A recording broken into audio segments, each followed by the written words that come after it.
Chapter 4, Hospital Prison. I went from my hospital paradise to a sailor's lodging and stayed there for 2 weeks and got stronger every day. At that time, I hired out onto a ship that was sailing to Kronstadt, Russia. This ship belonged to the same organization as the one I got sick on. My new captain's name was Marcus Muehlenstein. I was still not as strong as a sailor ought to be, but it was late summer and the weather was unusually calm at that time of the year. I hired out as a full-fledged sailor and sailmaker. Our trip to Kronstadt was without mishap and quite pleasant, and I rejoiced very much that my strength had almost entirely returned to me. And I was again a seaman and near the dreams of my childhood days, the sea.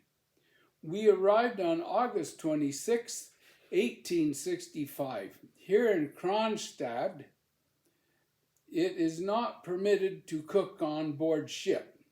There was a cookhouse for this purpose on shore, so we had to send our food to this house to be cooked before we could eat. In these cookhouses were Germans, Greeks, English, French, Portuguese, and others, blacks, white, yellows, and brown, every nationality one could think of, a melting pot of all God's creations.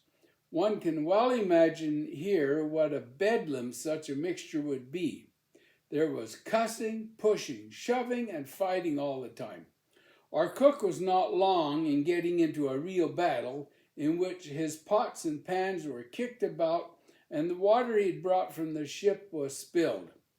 He had then taken water out of the harbor, which was nothing else but poison, as all sorts of foul things is emptied into the water that contaminates it and makes it unfit for man or beast. He had also used copper kettles, which added poison to the already poisoned contents. We were 8 or 10 days there. Everything was progressing nicely, and we had about half our cargo loaded, which consisted of wheat. Then our cook came along with his pea pot cooked full, and also his baking and such other things as he had fixed up the gangplank and set up our meal. We were very hungry, and the peas tasted extra good this day.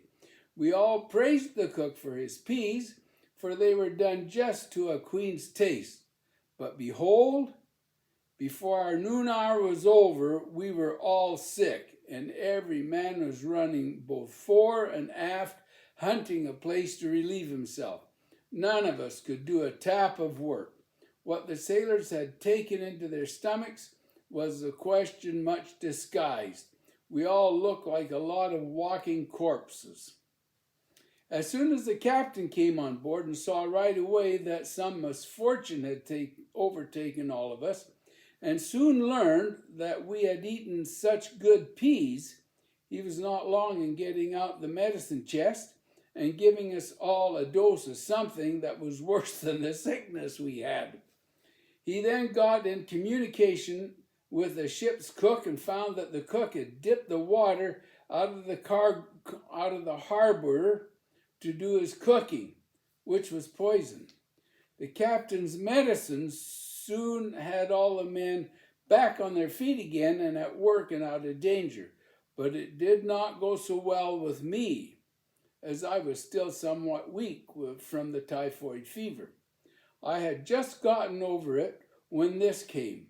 The captain advised me that I had better go to the hospital for a short time. This hospital was where all ships must pay a fee, whether they use it or not. So it cost me nothing. I then left the ship, and the captain took me to the sailors' hospital. I did not realize what kind of a place I was being taken to. I did not think it would be a hospital like the one at Kiel, but I did expect that I should get some help. I arrived at the place just before dark. I was ushered through a great deal of filth, finally reaching the so-called Sailors' Hospital, where there was but one large room with a few small windows on the street side. No sunshine could ever reach the dark and dismal room. It was more than half dark all the time. There were high buildings there in front of the window side. In this room were 2 rows of iron beds, about 20 in each row. Between the beds, there was just room enough for one to walk. The hair on my head nearly stood straight, and I had the creepiest feeling when I sat there contemplating what a terrible place I'd gotten into. I had heard a great deal of how little the Russians valued a human being. Their treatment was worse to man than to animals. As I was sitting there on one of the hard beds, reflecting what was to become of me, a young Russian man nurse came with the clothes I was to wear, which consisted of some very coarse woven cloth made into a gown and shoes made of the same material. The man nurse told me in very broken German to please take my clothes off and put on the hospital suit. It sure was against my wishes, but I had to comply with the regulations of the hospital, and finally got dressed in this awful-looking uniform. The man then gathered up my clothes in a bundle and off with them. I had some money in my pockets, but that went too.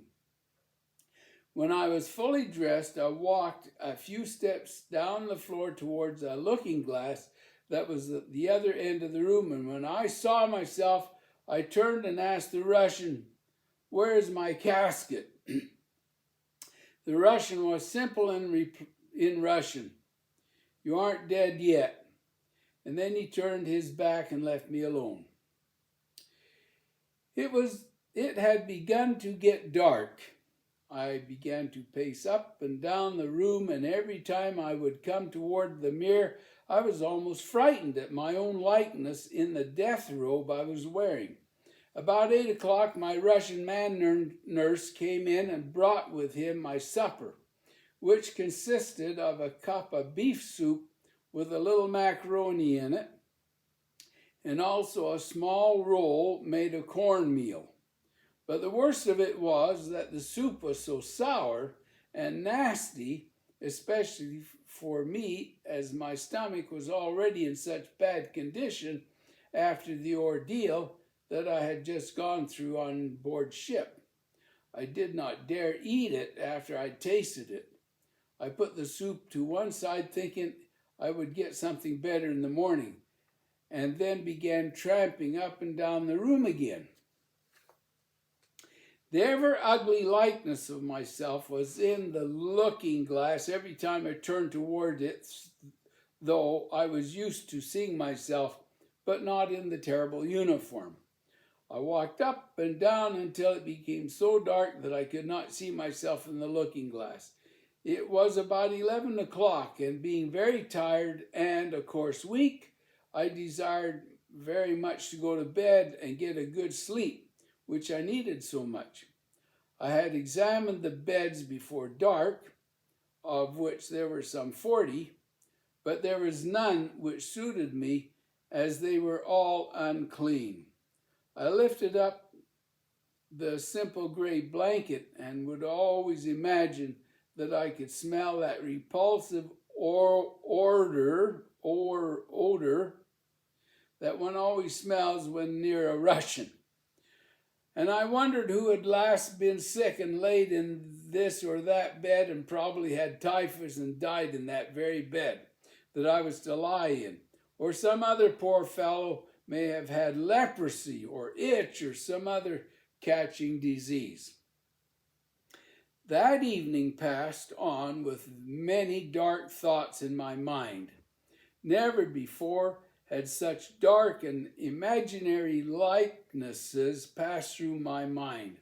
I had passed through many terrible storms and narrow escapes of an uproarious sea where the waves seemed to open their mouths to swallow and bury me in the depths of the sea, but never had I been such a depressed feeling as I had this night.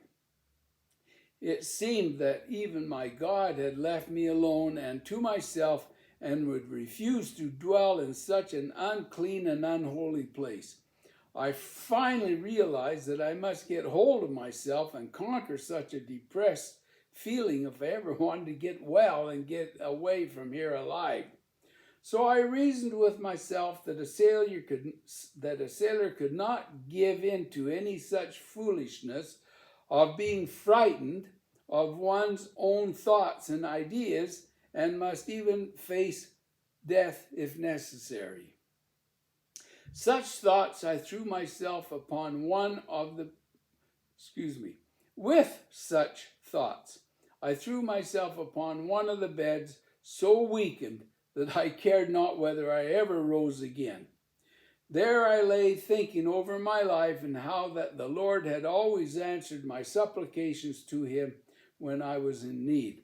I did at this time pray unto him from the innermost soul for his peace and protection. Oh, how lonely and empty the world was! But I did trust in my God and had faith that he would grant me these things. My prayer was answered, and I slept a restful, peaceful night.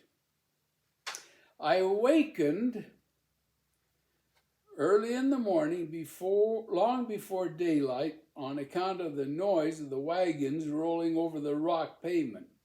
I got up just as I'd gone to bed in my unsightly uniform and looked in the mirror. Yes, it was still me. I then went and washed and cleaned up, for I expected a whole swarm of doctors to come and see me, and I wanted to look presentable. I waited, and finally the clock struck 9. I heard footsteps, and I thought surely that the doctor was coming, and he would get me out of this place.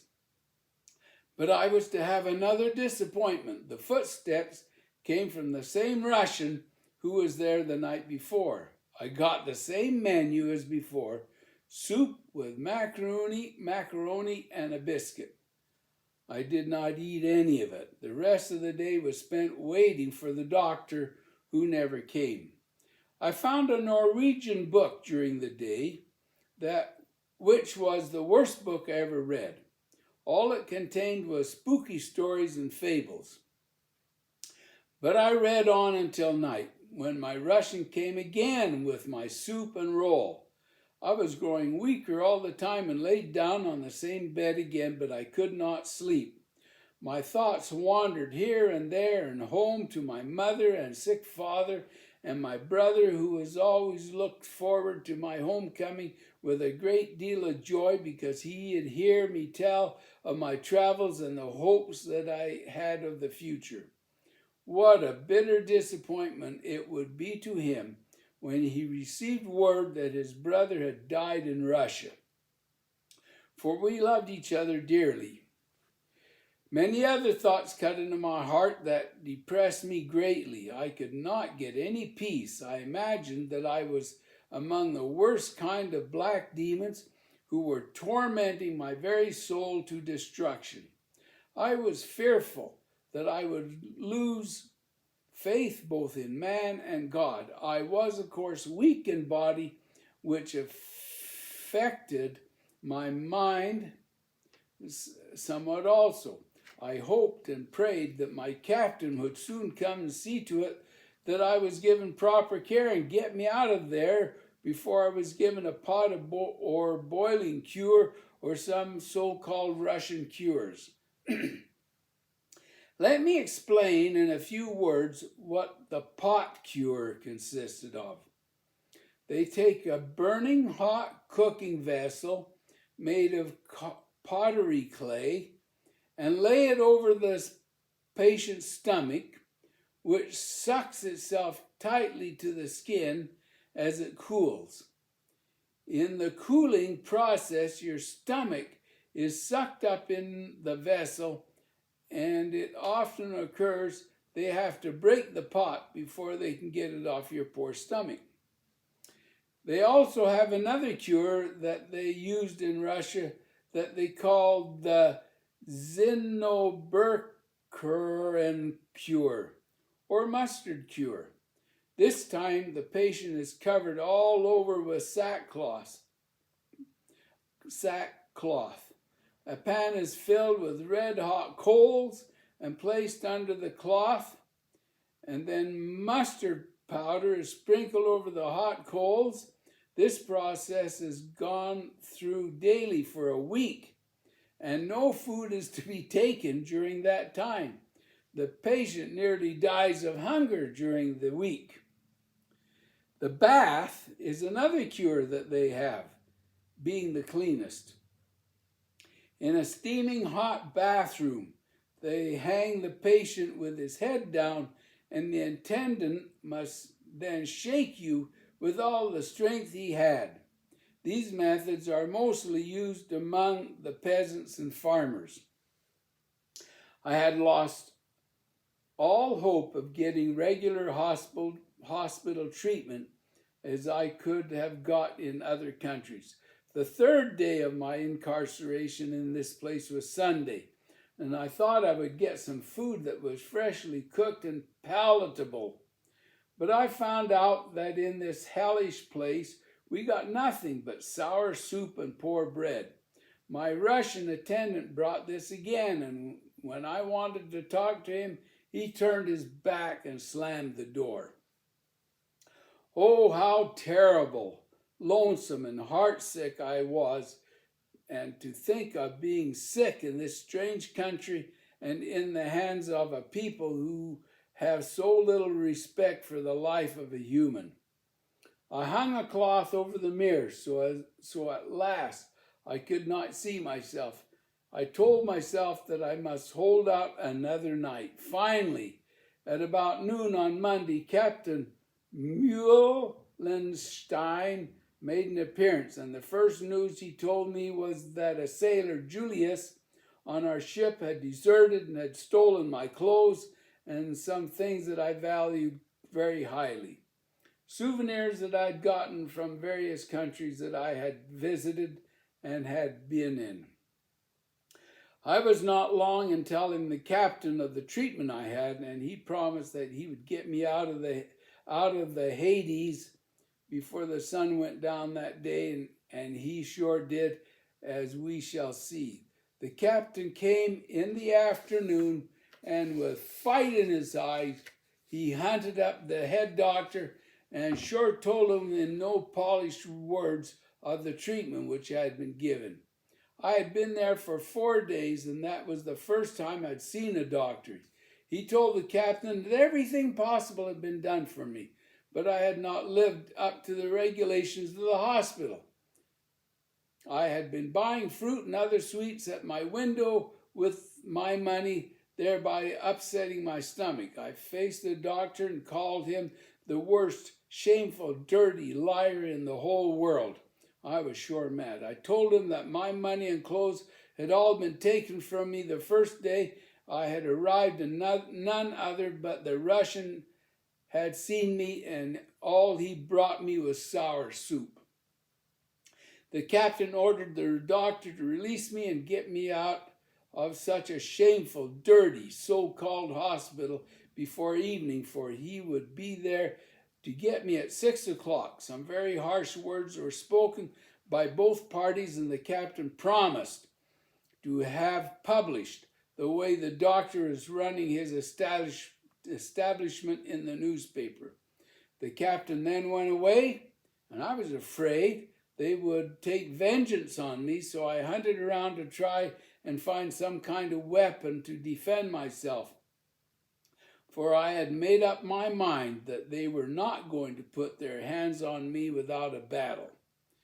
but no one disturbed me, and about 4 o'clock the Russian came in with my clothes and handed me a paper that I could not read. I asked him what it was.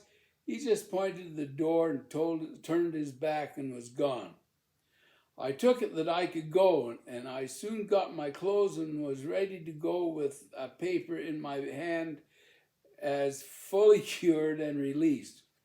I was in reality more sick when I left than when I entered.